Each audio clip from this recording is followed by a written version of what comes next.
Нам опять сегодня не дают снимать. Ну, как всегда. Впрочем, как всегда. Сёма.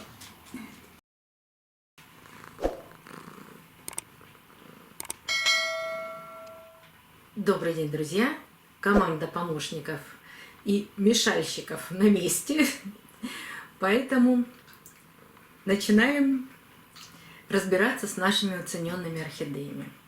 В прошлом видео я вам показала, как я выбирала и выбрала 4 орхидеи из уценок. Если кто не видел это видео, пройдите по ссылочке в правом верхнем углу экрана, посмотрите. Мы в магазине по 150 рублей купили 4 орхидеи. Выбрали. Причем выбирали мы их не самые хорошие, которые там были. Действительно, вот в этот раз уценок было очень много. И было очень много хороших уценок. Одну из них замечательную, наверное, голландскую. Ну, по крайней мере, в магазине говорят, что это голландские орхидеи. По бирочкам и по надписям на пакетах разобрать невозможно, что это за орхидеи и откуда они к нам пришли. Но вот таких голландских было очень много, они действительно были в хорошем состоянии. Они просто отцвели, и их продавали, потому что цветочков нет. Вот одну из них мы очень хорошую взяли, а 3 остальных, ну, одна в отвратительном состоянии. Видимо, это мини-орхидея. Вот здесь понятно, что это GMP. Корни в горшке, сейчас рассмотрим еще раз поближе, практически все гнилые. Шея с сухими листиками, ну, пока не разобрались, что там на шее. Сейчас будем разбираться. Еще одна орхидея в очень влагоемком грунте. И вся торчит наружу. Тут тоже на шее, сейчас покажу, есть старые листики. Они уже очень сухие. Но начал расти какой-то маленький у него листочек. Причем он какой-то очень кривенький. Вот такая орхидея. И орхидея влагоемкий грунт. Но корни какие-то есть. И сейчас мы будем теорию испытывать на практике. Но возьмем не 4 орхидеи, а у меня еще есть 5-я орхидея. Сразу скажу, она в хорошем состоянии. Но я ее купила на день раньше. Это тоже уценка. Но уценили ее только из-за того, что цветы все поникли. И рассмотрела я дома, почему поникли эти цветы. Просто цветонос сломан. Но, видимо, она тоже простояла достаточно долго в магазине. Грунт сухой, корни есть. Да что самое интересное, я не знаю, где она начала растить этот цветонос. В магазине или он был сразу привезен, вернее, она была сразу привезена с этим цветоносом. Будет ли он расти дальше, совершенно непонятно. Но тоже попробуем. И понаблюдаем. Нам самое главное, вот из этих всех орхидей, понаблюдать.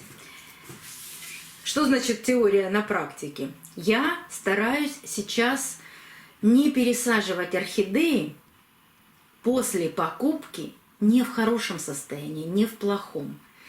Вот специально взяла орхидею совершенно с гнилыми корнями. Мы тоже ее не будем пересаживать и посмотрим за динамикой. Будет ли она без корней в старом грунте начинать растить корни от шеи? Или нам ее придется чем-то обрабатывать? Ну, например, намазать основание Максимом. Но мне очень хочется добиться чистоты эксперимента. Никакими препаратами не обрабатывать, кроме чистой воды. Но никакими, я имею в виду, стимулирующими препаратами не обрабатывать. Конечно, сейчас на какой-то из одной орхидей я вам покажу, как я промываю листья орхидеи, как я готовлю орхидею к тому, чтобы ее просто поставить вот в такой поддончик и поливать по краю горшка. Давайте это сделаем на самой-самой плохой орхидее. С остальными орхидеями я поступлю точно так же.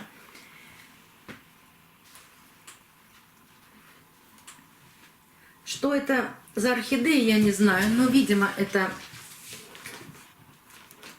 или мультифлора, или мини-орхидея.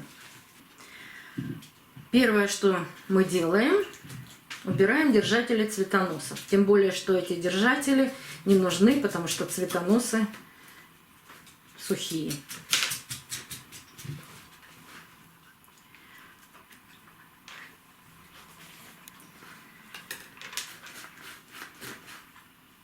Так, пока уберем из поддончика. Что нам здесь мешает? Нам мешают увядшие цветы, сброшенные листья, сброшенные бутончики засохшие. И теперь обрезаем цветоносы. Вот этот сухой цветонос обрезаем как можно меньше, его делаем. Он высох, поэтому можно его обрезать и так. Здесь цветонос начал засыхать, но не засох до самого основания. Поэтому вот такой узелок на цветоносе, то есть одна живая почка есть снизу, отрезаю чуть выше этой живой почки. И обязательно обрабатываю перекисью водорода. Цветоносик еще зеленый, поэтому туда может попасть какая-то бактерия или патогенная микрофлора.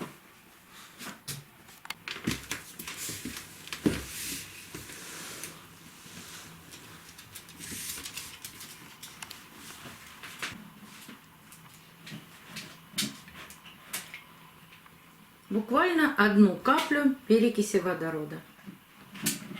Когда цветонос засохнет до основания, я его тоже уберу. Что дальше? Обрезаем верхние сухие и ненужные корни.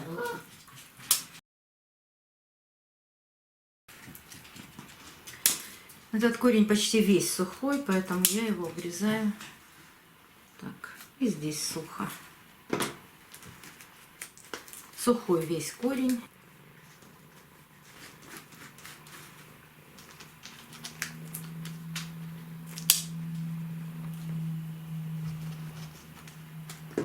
Так, а здесь сейчас посмотрим. Так, вытащили из горшка. Корень весь сухой до самого основания. Убираю его до самого основания. Давайте посмотрим, что же у нас тут в горшке. Есть пара каких-то сверху корешков.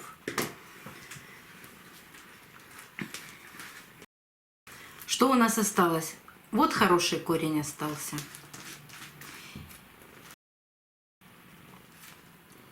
И вот еще 2 или 3 корешка. Они уходят вглубь. Не могу сказать, насколько они там внутри гнилые, но трогать я их не буду. Снизу тоже обрезаю все. Кстати, на этом горшочке есть название цветочка. И теперь мне бы очень хотелось убрать вот эти сухие чешуйки от шеи и посмотреть, что же там на шее. Надрезаю чешуйку и растягиваю в разные стороны. Здесь как бы ничего бы не сломать. Осталось-то всего 2 листика.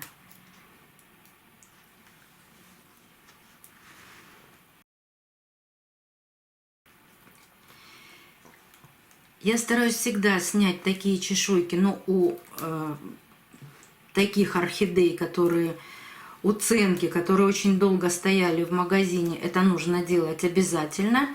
И у домашних, когда листик сброшен, тоже нужно убирать, потому что под чешуйками могут быть какие-то вредители, или какое-то еще черное пятнышко. Ведь все может быть. Мы здесь ни от чего не застрахованы. Еще раз надрезаю аккуратно, чтобы не повредить и чтобы не сломать эти несчастные 2 листика, которых у нас остались.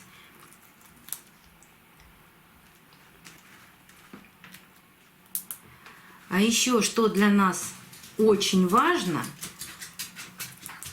через эти сухие кусочки листьев плохо растут корни от шеи. Поэтому мы обязательно у таких орхидей снимаем все эти засохшие чешуйки. Ну что, нам повезло. Шея чистая.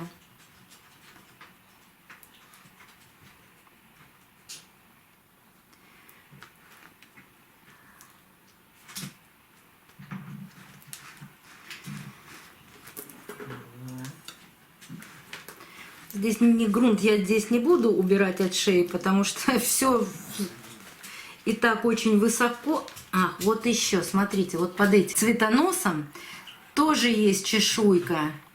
И ее тоже нужно убрать. Был листик, оказывается.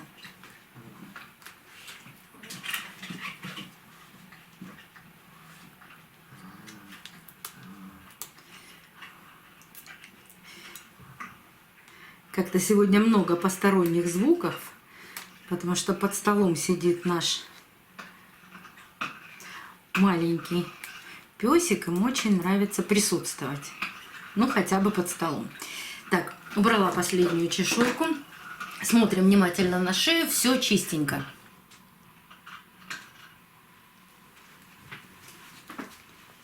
Теперь будем разглядывать листья. Ну, разглядывать я предпочитаю в микроскоп. В моем арсенале есть два микроскопа. Один 40-кратный, другой 60-кратный. Вот этот микроскоп беленький можно надевать, он с прищепкой. Его можно надевать на телефон и смотреть через экран. Но также можно смотреть просто глазками. Снимается прищепка, и все мы сможем с вами увидеть.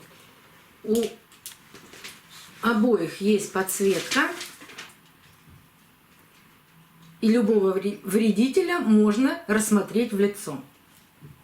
Я, конечно, просмотрела уже оба цветка. Вредителей не обнаружила. Вредители, которые мы с вами видим невооруженным глазом, их нет. А клещей я всегда рассматриваю в микроскоп. Единственное, что меня очень смущало, здесь есть маленькая какая-то белая точка, но это что-то попало. Это не вредитель.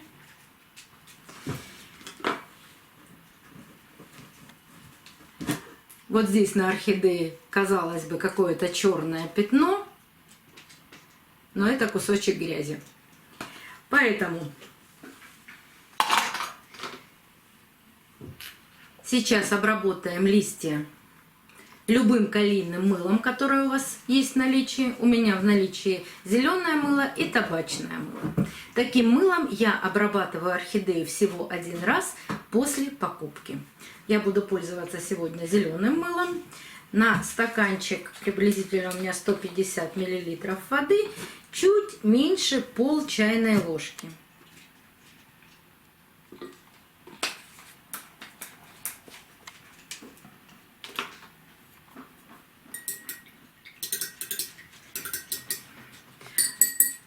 Вода обязательно должна быть 28-32 градуса. Беру чистый ватный диск. Причем для каждой орхидеи я беру отдельный ватный диск. И опускаю в воду, чтобы она осталась чистая только один раз.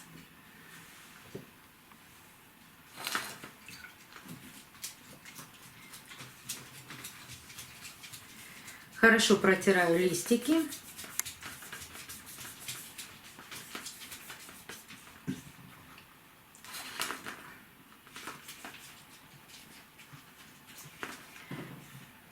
По возможности в точку роста тоже стараюсь протереть ее, попасть ватным диском. Но без фанатизма. Очень легко сломать хрупкие листья орхидеи. Тем более, что их осталось всего 2. всю орхидею, всю. Даже тот стволик, который мы обрезали, весь надо протереть. И последний, третий листик, это фласочный листик. Там он совсем маленький, тоже протираем.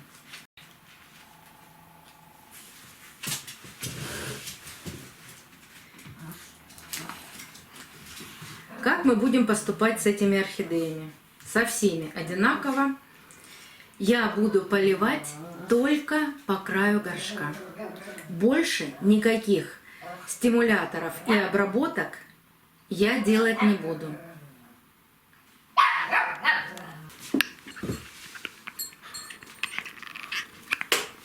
Ну, Ричи, так можно снимать?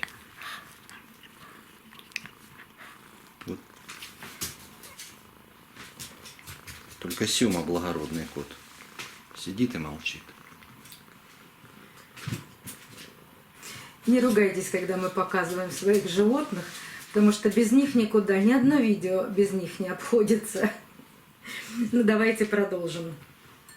У меня есть вот такой термометр со щупом. Опускаем в воду, смотрим, какая здесь температура. Вот такой температурой воды я буду поливать все орхидеи. И всегда для полива любых своих орхидей я беру воду от 28 градусов до 32. Чистая вода. Больше в ней не добавлено ничего. Кстати, такой термометр можно купить на Алиэкспресс.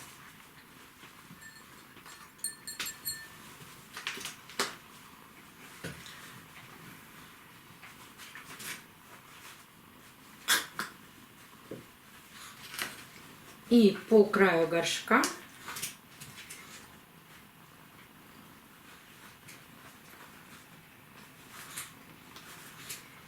наливаю в орхидею воду.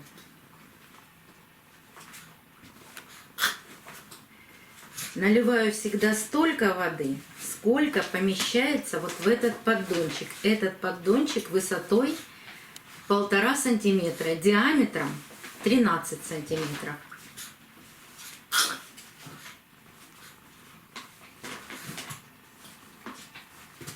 Сейчас вы увидите, какие гнилые корни.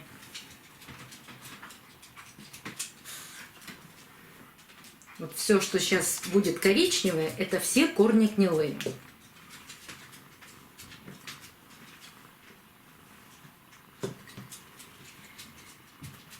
Сейчас я обработаю все остальные орхидеи, но если это делать на камеру, видео получится целый час, поэтому все будет одинаково. Если какие-то будут интересные моменты, я вам покажу. Если все практически одинаково, зачем тратить ваше время? И потом покажу все, даже не 4, а даже 5 орхидей. Все, остаешься за старшего. Не спать. Кто к нам пришел? Юля. Юль. Юльчик. Юля, небывалый случай. Юль, давай ты тоже не будешь мешать. Только все Юля, разбрелись. Юля, все успокоились, и ты уходи, пожалуйста, не трогай орхидеи. Все. Все, за твоим хвостом не видно никаких орхидей. Все 5 орхидей обработаны. Ну, ничего супер интересного в обработке не было. В единственной орхидее я нашла паучка. Но именно паука, а не паутинного клеща. Я прямо нашла его тельце, убрала. Была паутинка, но в этом нет ничего страшного. Такие пауки не мешают орхидеи, ничего не трогают на орхидеи. Даже если есть вредители, они ими просто питаются. Но так как он уже был и сухой совершенно, я его просто сняла ватным диском. Все политые орхидеи. Через 15 минут воду из этих поддончиков я убираю. И больше ничего с ними делать не буду. Да, таким орхидеям обязательно нужен карантин. Как бы мы их ни протирали, мы все равно, как бы мы их еще и не рассматривали, мы все равно на 100% не уверены, а вдруг на них появится мучнистый червец, а вдруг на них еще что-то появится. Поэтому карантин, хорошее освещение и такие орхидеи я никогда не держу на подоконнике. Тем более, что сейчас скоро зима, подоконники в любом случае станут холодными. Кстати, как оборудовать свои подоконники, опять же оставлю ссылочку в правом верхнем углу экрана. Мы очень подробно в прошлом году это разбирали. Есть 2 видео, посмотрите. Сделайте такие специальные подставки, и вашим орхидеям на подоконниках будет значительно теплее. У меня они будут стоять под освещением и глубоко в комнате. Там им будет тепло. Что еще важного? Да, по сути, больше важного ничего нет. Просто я хочу провести, может быть, это эксперимент, может быть, это для меня не такой эксперимент, как для кого-то это будет открытием, что можно не стимулировать, не брызгать какими-то стимуляторами, там, наращиваниями корней заниматься. Вот все оставим так, как есть. Потому что очень много зрителей из Европы, и у них нет никаких химикатов для обработки. Поэтому оставляем все как есть. Каждой орхидейке присваиваем свой номер. Самая плохая у нас будет номер 1. Так, ребят, не мешайте совсем, уже 2 улеглись. Номер 2, номер 3. И самые хорошие, это будет номер 4 и номер 5. Но это я считаю, что они хорошие. А с такими орхидеями все может быть. Может быть, самая хорошая орхидея развалится на глазах буквально за сутки. Для них будет создан специальный плейлист, и я вам с какой-то периодичностью, например, раз в месяц, буду их обязательно показывать. Какая у них динамика? Есть ли она вообще? Понаблюдаем вместе. До новых встреч, друзья! Увидимся на канале.